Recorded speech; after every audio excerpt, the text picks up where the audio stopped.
കൊച്ചിയിൽ share trading വഴി 1 കോടി രൂപ തട്ടിയ കേസിൽ പ്രതികൾ പിടിയിലായി. തൊടുപുഴ വണ്ണപ്പുറം സ്വദേശി യാസീൻ, കൂട്ടാളി ആദിൽ എന്നിവരാണ് ഹിൽ പാലസ് പോലീസിന്റെ പിടിയിലായത്. തൃപ്പൂണിത്തുറ സ്വദേശിയിൽ നിന്ന് 1 കോടി 8 ലക്ഷം രൂപയാണ് പ്രതികൾ തട്ടിയത്. ഒരു മാസത്തിനിടെ പ്രതികളുടെ അക്കൌണ്ടിൽ 3 കോടിയിലേറെ രൂപയെത്തി.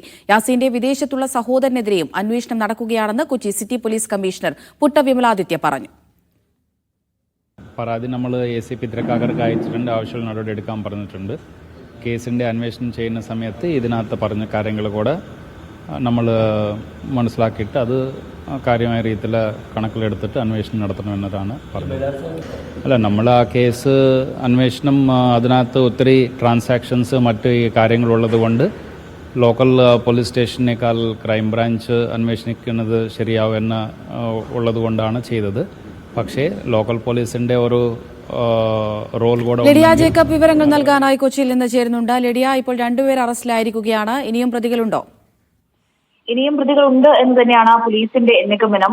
പ്രതികൾ 1 കോടി 8 ലക്ഷം രൂപയാണ് നിലവിൽ തട്ടിയെടുത്തിരിക്കുന്നത്. പലരിൽ നിന്നായി ഇത്തരത്തിൽ ഷെയർ ട്രേഡിംഗ് വഴി പണം തട്ടിയെടുത്തിട്ടുണ്ട് എന്നാണ് അറിയാൻ സാധിക്കുന്നത്. വലിയൊരു തട്ടിപ്പ് തന്നെയാണ് ഇതിന് പിന്നിൽ നടന്നിട്ടുണ്ട് ഉള്ളത് എന്നതാണ് പോലീസിന്റെ ഒരു നിഗമനം. ഈ പണം തട്ടിയെടുത്ത അക്കൗണ്ടിൽ ഏകദേശം 3 കോടിയിലേറെ രൂപ വന്നിട്ടുണ്ട് എന്നാണ് പോലീസ് കണ്ടെത്തിയിരിക്കുന്നത്. അതുകൊണ്ട് തന്നെ ഇതിൽ വിശദമായിട്ടുള്ള അന്വേഷണം നടക്കുന്നുണ്ട്.